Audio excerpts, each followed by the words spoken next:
What's up, guys? It's Steve here with R&SGaminng, here to bring y'all updated Invoked Shaddoll deck profile. So I like this deck, and I think this is a very good deck to pick out.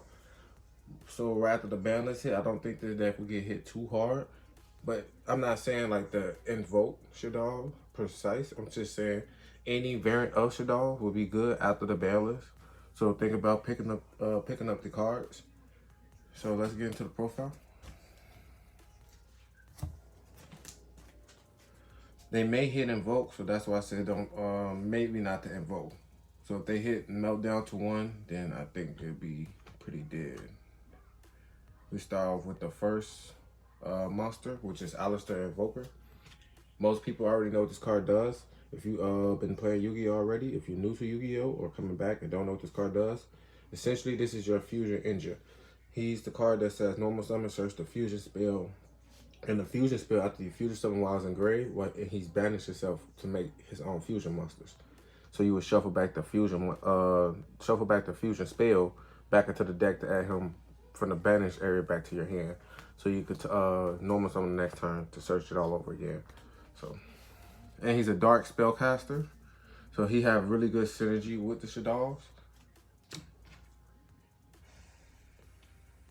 For the Shaddoll lineup, I play 2 Schemata. This one, while it's on the field, if it flipped, it could destroy one monster on the field.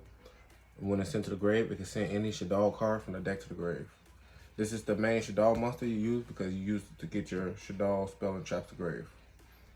For the new Shaddoll monster that came out in the structure deck, Wendy, if she's flipped, she can special summon 1 Shaddoll monster from your deck in face up or face down position. But if she's sent from the field, deck to grave, or it sent to the grave off of effect, then she can actually summon a monster from the deck and face down defense position. Shaddoll monster. For the last 2 I play Ariel, because in this format, when graveyard is very important and needed, this card is essentially broken against Golden Eldritch, the Golden Boy. It's broken against Drytron because it banished cards from grave. And it doesn't just banish 1, it banishes up to 3. Play Shaddoll Hedgehog. I don't see myself playing extras because that means you draw into this card and you really want to summon it off of Wendy. So you can have it set to search one of your spell traps. Another one, Beast. It allows you to draw cards. And it allows you to draw discard a card too to pop your Shaddoll's effects. The monster effects in hand. For the last Shaddoll monster, I played Dragon. The Dragon is the one that destroys back row, and if you flip it, it can bounce 1 card your opponent controls back to hand. For the hand traps, I played 3DD Crow, because I just don't want to rely on Ariel, and I need to send her to the grave to get her effect off. So I'd rather play DD Crow, which is good for this format. And against the cards, the decks I play against locals are very, very graveyard reliant. So there's a lot of Tri-Brigade and Eldritch and Drytrons there in Virtual World. So DD Crow is very good against all the matchups. For the other hand trap, I played 3 Drow because essentially we don't have Colossus. And if Colossus come back, I'll play Colossus. Not in this deck, but just a deck wherever I can play Colossus in, either Prey Case or Thunder Dragon.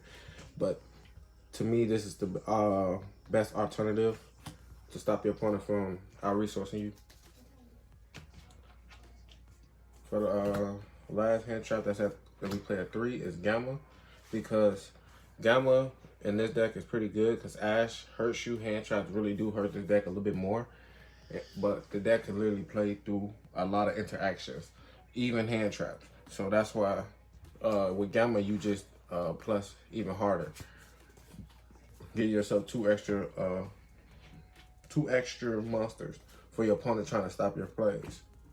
And in this deck, you get hand trap, I think, the most because they don't want to see you get into invocation or any type of way to fusion. I don't know what happened to my Ash, but yeah.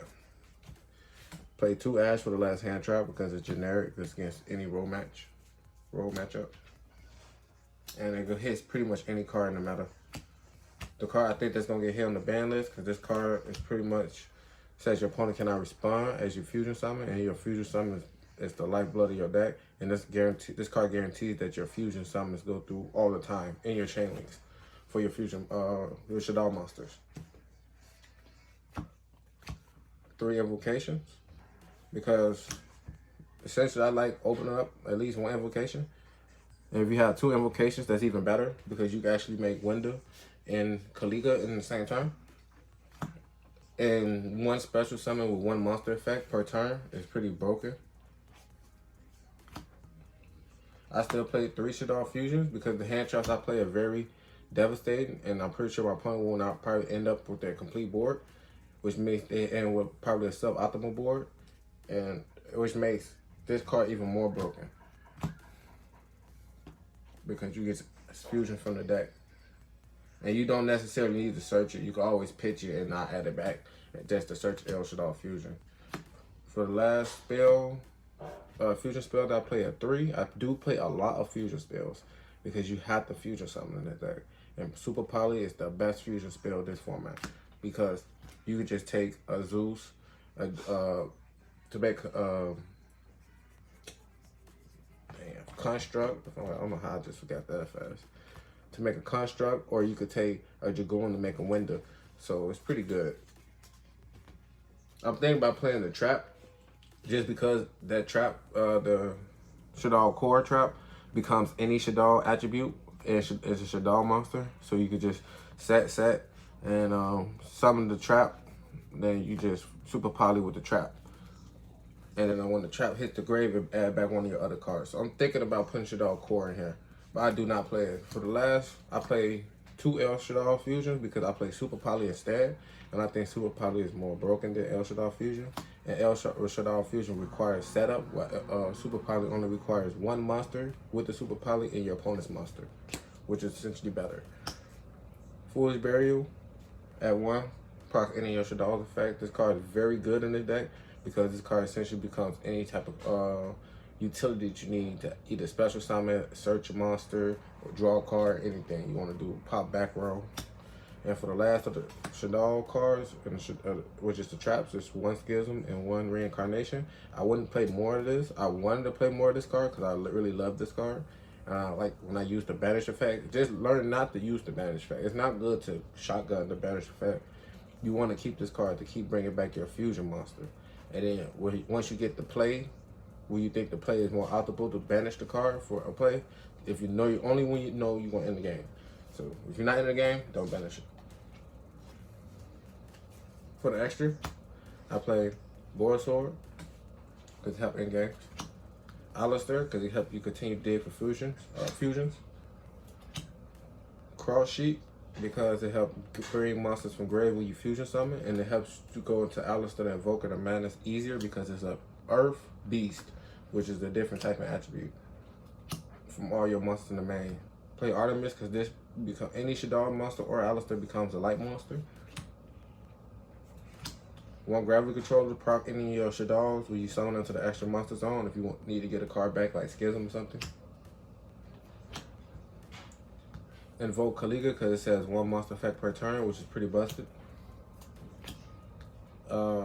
Ugly Goalies, I don't know how to pronounce that card. I think I butchered the name. But this card helps pop the card when it's summoned, or if your opponent special summons a monster, it pops their card. Also, you can banish a fusion from the grave to make it gain that attack to help it get real big and beefy in games. Then you have Mecha Bud, which is your negate, and your light monster. El Shaddoll Fusion.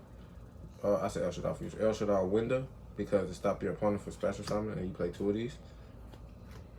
You could possibly play 3, but I think you only really need 2.